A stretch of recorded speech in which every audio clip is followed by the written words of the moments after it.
Hey everybody, how's it going? I'm Paul, I'm with the DiceyReview.com, and tonight we're going to be looking at the expansion for Dark Moon.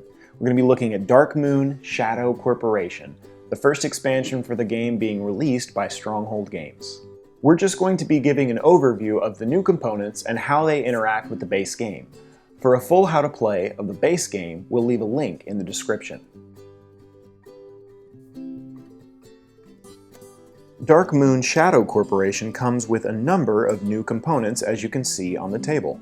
The expansion includes an evacuation clearance board, an evacuation vote board, 2 new playable characters with all player components, 3 corporate dice, 5 new status cards, including 1 new company man card for use in an optional module, new task decks, threat cards and threat tokens, amputation tokens, a new active player marker, evacuation clearance tokens, 7 player aids, and a new outpost token.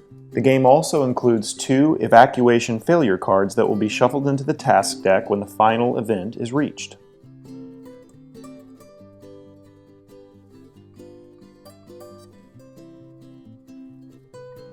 To incorporate the new components in a game of Dark Moon, the rules for setup will be the same with these exceptions.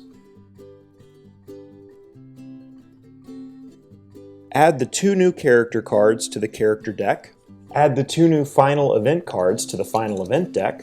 Add the 10 new event cards to the original event deck. Add the new infected card to the infected status deck. Add the new outpost token to the pool of previous outpost tokens. And the previous task decks will be replaced with the new task decks. The previous task decks are placed in the box to avoid any confusion. Give each player one of the new player aid cards. Place the evacuation vote board directly underneath the suspicious activity track, and place the blue evacuation cube on the first spot of the track. Nearby, place the evacuation clearance board, with its refueling not ready for takeoff side showing. After character cards have been dealt, a fatigue pool will need to be created. Add a fatigue token matching each character in play, with the exception of Daniel, who does not have a fatigue token. Then, add fatigue tokens so that the pool has a total of 6.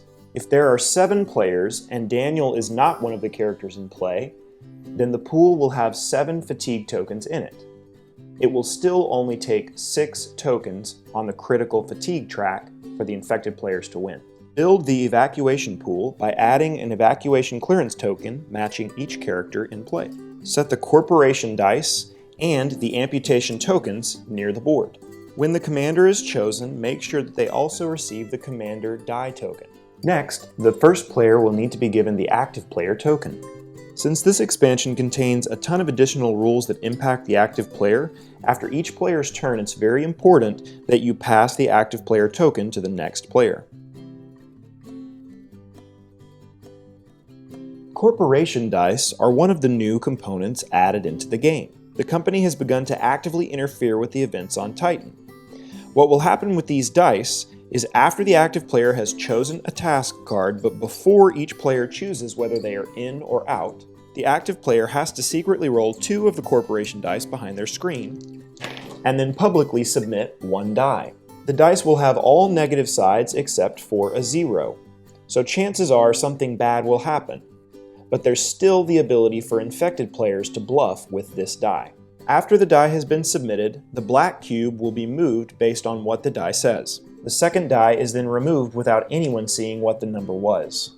After the corporation die has been submitted, players, beginning with the active player, choose whether they are in or out as normal. Normally, players will only roll 2 corporation dice, but certain cards or abilities might change that. There's something new in the Shadow Corporation expansion called amputation. As an action, players can now choose to call an amputation vote on any player. The amputation votes happen exactly like quarantine votes. Every weak red die is a vote to amputate one of the player's arms, and every strong black die is a vote to not amputate. If the vote is successful, the chosen player receives an amputation token which will permanently reduce their die limit by 1. Unlike being quarantined, this is permanent, as we said before, so even if this player reveals as infected, they will not lose the amputated token. A revealed infected player with an amputation token will only have a die limit of 1. The commander breaks ties in these votes as normal. You can call an amputation vote on a quarantined player, but you can't call an amputation vote on a revealed infected player. If for whatever reason a player would ever receive a second amputation token, there's no effect. Each player can only have one amputation token. There are also two new voting actions associated with evacuation. The first is voting for clearance.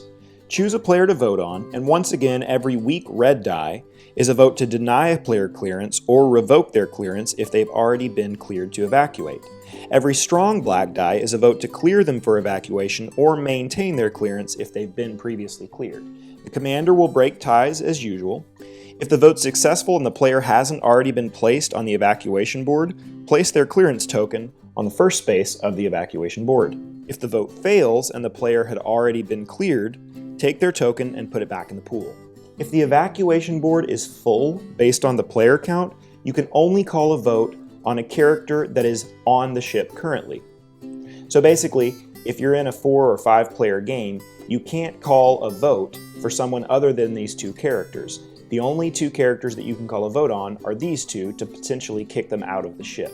You can't call a clearance vote on a player that is in quarantine, and if a player that has already been cleared is later quarantined, you remove their evacuation clearance token from the board and place it back in the pool. During the first full round of the game, the evacuation ship is refueling and can't take off, even if the full complement of players has been given clearance. When each player has had one turn and the active player token has returned to the original start player, the clearance board will be flipped and ready to take off. If there were any character tokens on the board previously, you'll simply place them back where they were. Once the ship is full, a vote to take off can happen. Every weak red die is a vote to not take off, and every strong black die is a vote to take off. If the vote is successful, the evacuation ship takes off, carrying only the characters with clearance, and the game immediately ends. Many of the cards in the original game have suspicious activity printed on them. When these cards are revealed, they will move the cube on this vote track to call a quarantine vote. In the expansion, there are also cards that have this evacuate text on them. When these cards are revealed, a cube on the takeoff or clearance vote track will move forward. If this cube moves all the way to the end of this vote track, a vote for clearance, or if the ship is full, a vote for takeoff is called by the active player. This vote happens at the end of the turn. Since many of the cards include the text for suspicious activity and evacuate, it's possible that two votes will need to happen at the same time. If that's the case, the active player chooses which order to conduct the votes in. If the evacuation ship takes off, check the status cards of all the players who were cleared for evacuation and left on the ship. If all of the players were uninfected, the uninfected team wins. However, if a single infected player made it onto the ship, the company succeeded in its evil scheme, and the infected team wins. So it's important to choose who you put on the ship wisely. When you begin the final event, remove all complication task cards from the deck as normal. You will only leave malfunction cards. In addition, you will shuffle in the evacuation ship recalled card that matches the current deck that you're using. If this card is drawn, it must immediately be revealed by the player who drew the card. The evacuation ship is immediately recalled, leaving everyone stranded on Titan, even if they were cleared to evacuate. You will discard the evacuation vote and the evacuation clearance boards for the remainder of the final event. Evacuation clearance tokens will also be removed, and players may no longer call clearance or takeoff votes. When drawing task cards that have the evacuate text, it is ignored.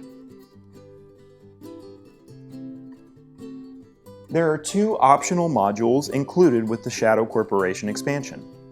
They can be added on their own or together, but they work best combined. These are only recommended for players who are very familiar with the rules of the game.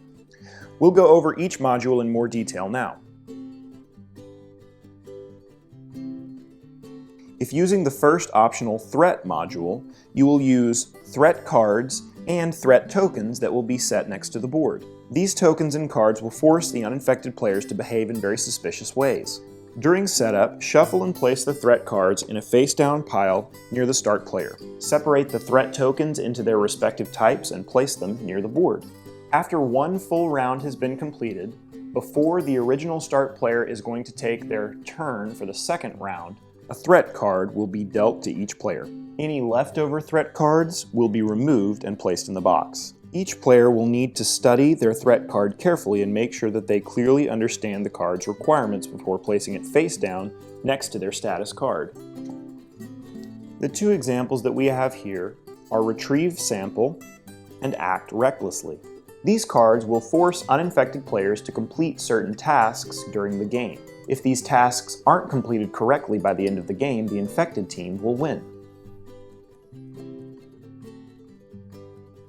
The Act Recklessly card forces a player to once per game, when they are the active player, submit all of their dice during a single malfunction task.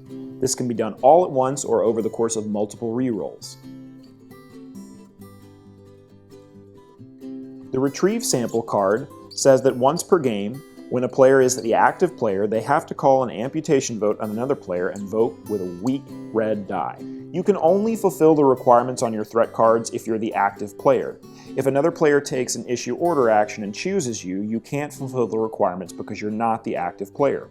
When you have fulfilled the requirement on your threat card, you can simply state that you've done what the company has asked you to do, then take the appropriate threat token based on what your card required. Place it on the back of the card, showing that you have completed this task. A player may only have one threat token. Even though each player will receive a threat card, the threat cards only apply to uninfected players. Infected players can choose to fulfill the requirements of whichever threat they want. They can take a threat token and place it on the back of their card. Since there are only a certain number of each type of threat card and each type of token, and since infected players can lie about which card they have, it may be that multiple players will fulfill the same requirements. If a player can't take the appropriate token because another player took the last one, that player can simply take one of the wild tokens and place it on the appropriate space on the back of their card. If this ever happens, the players will know that someone is lying about which threat card they have. If the game ends by completing the final event, all uninfected players must show that they correctly fulfilled the requirements on their threat card. If an uninfected player accidentally completed the wrong threat, or if they failed to complete the threat that they initially were required to do, the infected team will win. If the game ends because the evacuation ship is taken off and the uninfected players have not had a chance to fulfill the requirements on their cards, there's no penalty for the uninfected team. Threats are only relevant when the game ends by completing the final event. The second optional module is the Company Man module. There's a status card that says Company Man. The Company Man module basically creates a third team to the game. The Company Man is an agent who's secretly working for the company. This player is attempting to extract a sample of the pathogen by any means necessary. The Company Man is not on the affected team or the uninfected team. They win or lose on their own. During setup, players will take all of the uninfected status cards and the Company Man card and shuffle them together. They will then deal out the number of uninfected team cards based on the player count and place the remaining cards back in the box without looking at them. They will then select the appropriate number of infected status cards as normal. In a 3-player game, there's a 25% chance that the Company Man will be in play, in a 4 to 5 player game a 35% chance, and in a 6 to 7 player game a 50% chance. If the Company Man card is dealt out and is in play, they have their own victory and loss conditions, and they need to push for one of two outcomes. They need to make sure that an infected player has their arm amputated, or an infected player is on the evacuation ship when it takes off. If the game ends with the completion of a final event, check to see if any infected players have an amputation token. If they did, the Company Man managed to retrieve a sample of the pathogen and is the game's only winner. The uninfected team has lost since they failed to keep the pathogen contained. If, however, no infected players have an amputation token, the uninfected team wins as normal and the Company Man loses along with the infected players. If the game ends with the evacuation ship taking off, check the status cards of all players on the ship, and if all evacuated players are uninfected, Both the infected team and the company man lose. If a single infected player was on the ship, however, this would normally mean a victory for the infected team. But if the company man was in play, the company man is the sole winner. This is due to the fact that the company man has managed to ship a sample of the pathogen back home. In this case, the infected and uninfected teams would lose. The company man does not have to be on board the evacuation ship when it takes off in order to win. They just have to ensure that an infected player is. If only the company man is on the ship and no infected players are, the company man still loses. That's our overview of Dark Moon Shadow Corporation. Thanks so much for watching. We hope that the video was informative, and most of all, we hope that it was helpful. If you want to check out more from the Dicey Review, you can listen to our podcast. It's on iTunes, Stitcher, and most podcast apps. You can visit our YouTube channel, youtube.com/The Dicey Review. You can check out our blog, thedicey-review.com, or you can visit our guild on Board Game Geek. Thanks so much for watching, and until next time, we'll see you at the table.